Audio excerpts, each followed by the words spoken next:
Let's go to Hunter in Michigan. Ooh, that sounds like a character, like from an awesome movie or something. I'm Hunter from Michigan. It's cool, man. What's up? Not much, John. Thanks for taking the call. Absolutely, brother. How can I help, man? So I've been dealing with anxiety and depression for a while now, but it's really been spiking before work almost every morning. Huh. I'm waking up with stomach aches, throwing up, crying. Just feel like I'm not comfortable leaving the house. Yeah. So tell me about that. When you say for a while, how long? So back in the day, I guess I always just called them nerves. And when I say back in the day, I feel like all the way to my youth.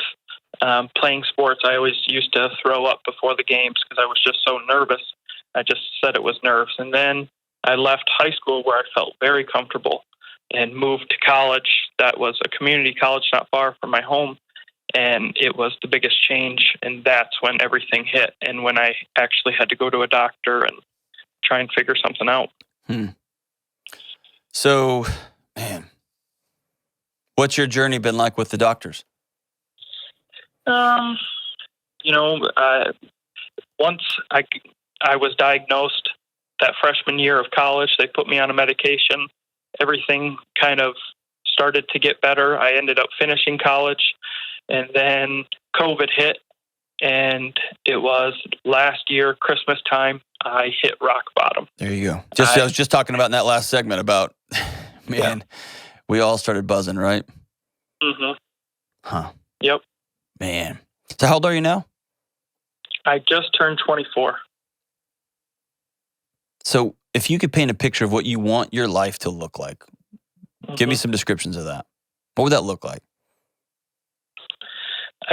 I want to find a job that I enjoy, that it's not 40 hours of my week, 52 weeks a year, just waiting for a paycheck. I want to be secure. I want to be with my family. I want to have time. Yeah. Man, I hear it in you, man. And I want to tell you, I'm grateful for your bravery. It's hard to say that stuff out loud, and I'm grateful for you. So I've been there, right where you're at. And so I want to start this whole conversation by saying, I take no medication. Not that that's bad. I'm just telling you, there's a light at the end of the tunnel for me, and it didn't involve medication. It does involve a lot of laughter and a lot of joy and seasons when I run low, and I've come to accept that. I don't fight them anymore. And times when my body tries to get my attention, and I listen now. I don't try to ignore it. And really, it's been about charting my own path over the last 10, 15 years. And so I want you to know there's healing on the other side of this thing. Do you believe me? I do. Yeah, okay. Because I have hit, like I said, rock bottom, and then I feel better. I've felt fine again. It's just, what's going on? I'm not stressed at work. There's nothing really stressing me out. My job's not stressful. I think it's just going to work.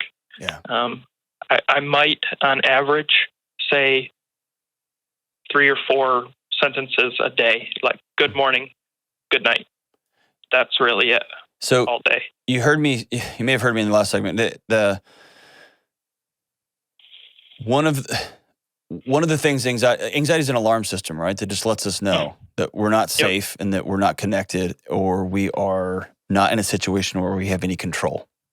Mm-hmm. So I've said it 1,000 times over the last 2 years. We should have some anxiety going on when we're just not allowed to work, because our mere presence can kill somebody, right?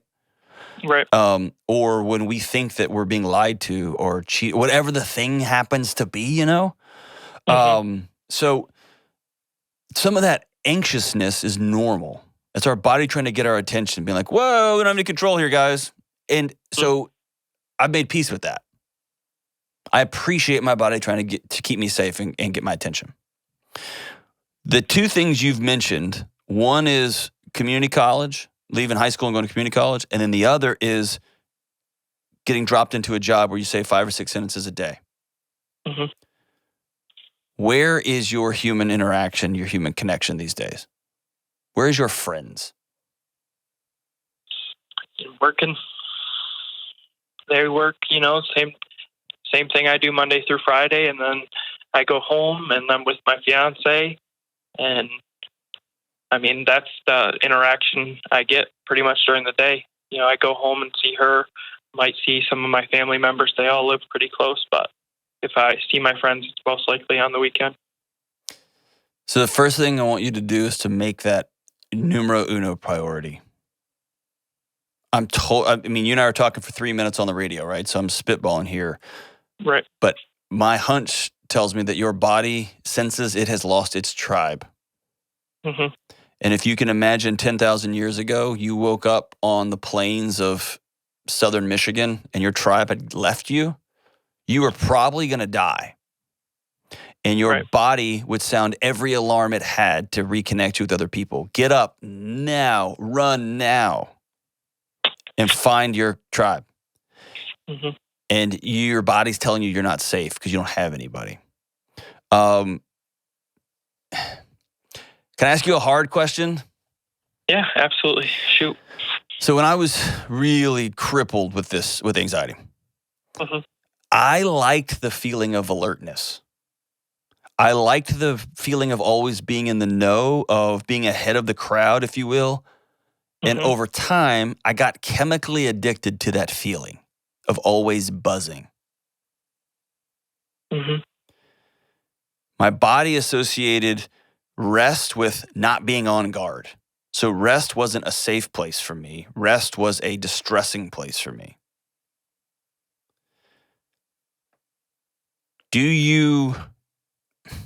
Are you addicted to feeling anxious? I might be, honestly, because I go to bed thinking about what's going to happen the next morning. It's almost like I know it's going to happen. So let's just sometimes I feel like go ahead. Let's park there for a second. What is your body protecting you from at work? Not sure. Is there a chance you can get fired? No. Do you hate your job? No, I don't hate it. Do you hate what you're doing? Yeah. Does your dad tell you you should be doing something else or making more money? No. Nobody's really forcing me to do anything or saying that I should change. Just, things come along when they should come along. You don't believe that, though. No, I've always been you make it happen. Path, yes. Make it happen. Yeah. I paint a picture and I'm going to make that picture happen. I love it, Hunter, but why aren't you doing that in this case? Scared, I guess. Of what? Not being secure, not having a job. So right now you're trading security for anxiety. Is it worth it? Probably not. No. It's not. It's killing you. Mm-hmm. And by the way, I painted you a false binary picture there. Mm-hmm. I'm very secure in my job, mm-hmm. and I'm not anxious anymore, by the way. It's not a both and. I've had jobs where I've not been anxious. Okay. Working with my friends, growing up through high school, I worked with them building fences, and that was a lot of fun. But because you had community, yes. Yeah. Andy, let me push on you. You had someone to talk to, and right now, for whatever reason, you're choosing not to talk. Mm-hmm. And that the demon of anxiety is it spins you tighter and tighter to where you feel like you're the only one experiencing this thing, and the way you got to navigate the world is either spewing on everybody or saying nothing to anybody. Do you vomit on your wife? On your fiance? Does she get a big chunk of this? No. She handles a brunt of it. That's right. I try not to because we get married in a couple weeks, mm-hmm. and she takes her state boards actually today as we speak. And so here's what happens. You're hurting, and you don't want to hurt her with your hurt, so you hold it back. Exactly. And she feels a gap between the two of you, which pushes her closer to you or further away. And that further signals your anxiety alarms. And you see how this thing just spins and spins and spins and spins? Yeah. Spirals out of control. That's right. So let me ask you this directly. Do you want to be free? Yeah. Do you want to just lay down at night and fall asleep? Yeah. My sleep latency now is less than 1 minute. You know what that means? That when my head hits the pillow, I'm out. Can you imagine that? Yeah. It's like I remember when I was in the throes of it, dude, it was like a fantasy. Like I didn't believe anybody had that. Yeah. Mm-hmm. Now my wife makes fun of me on Friday nights when we have family movie night or something. She's like, it's family movie night and John nap night.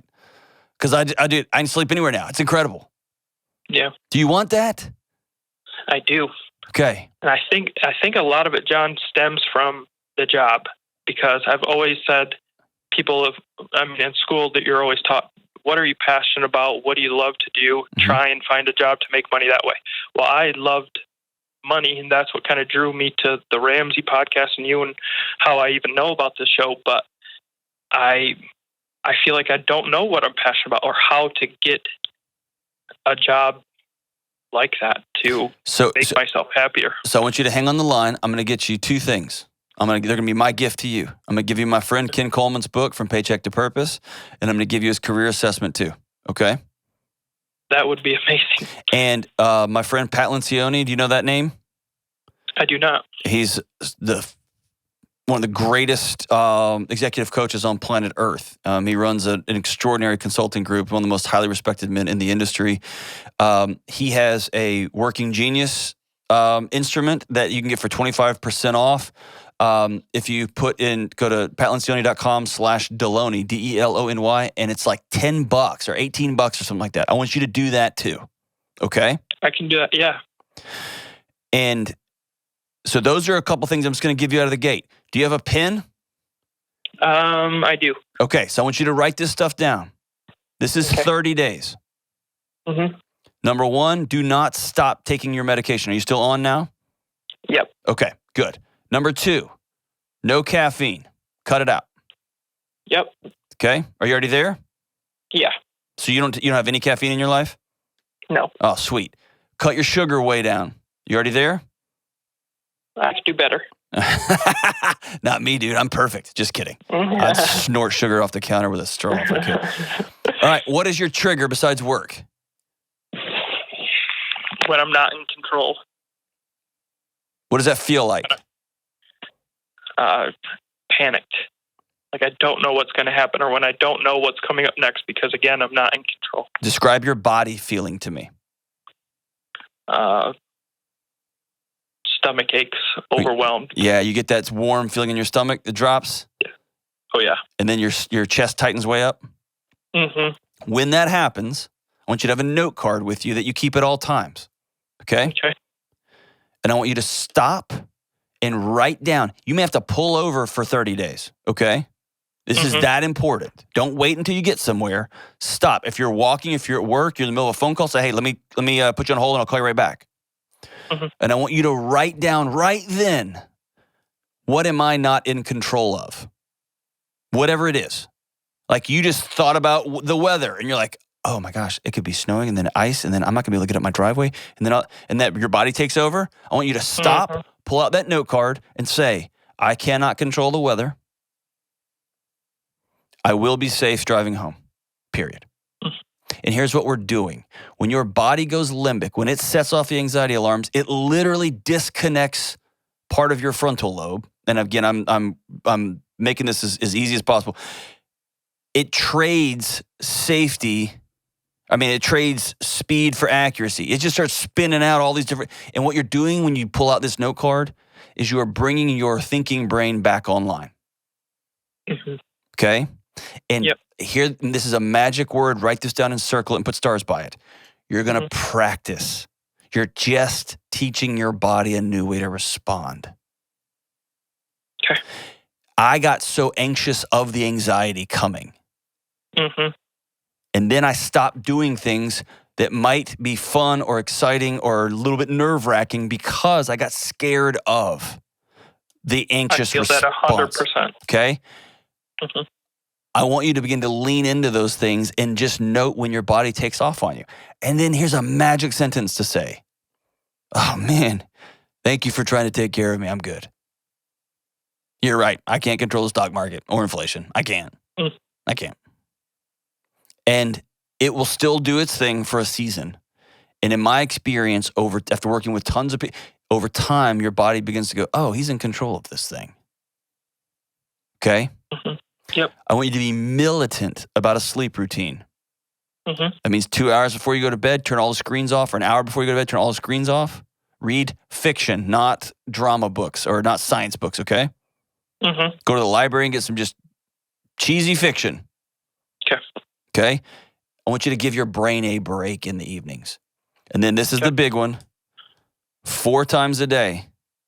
Do you live with your fiance? I do. 4 times a day, skin-on-skin contact. Not sexual. Doesn't have to be sexual. 4 times a day. Right when you wake up, right before you go to work, right when you get home, right before you go to bed. Skin-on-skin contact, 10 to 30 seconds. Okay? No problem. Mm-hmm. Hold hands, touch feet, whatever it is, and I want you to slowly begin to drop your shoulders when you do it. That's it. Okay. Okay? And last one, call some friends. Say, starting this Monday, every Monday night, we're getting together. And then you know what? They may tell you to screw off. They may say, I'm not doing it. Don't have time, too busy, whatever. That's a risk that you got to take, and I want you to keep going and keep going. You have to have a tribe. Not your fiance, not your family. You got to get a gang. Okay. Not a gang of weirdos there in Michigan either, by the way. Right. Don't join some crazy lunatic group that wants to. Don't do that. I won't. Good. But do find a group of guys you can go play cards with or go bowling with or go to the arcade with or go serve the poor with. Do something, okay? Mm-hmm. Is that fair? That's fair. You still see a counselor? I do. Okay. Have you ever said the words, I'm ready to stop being anxious?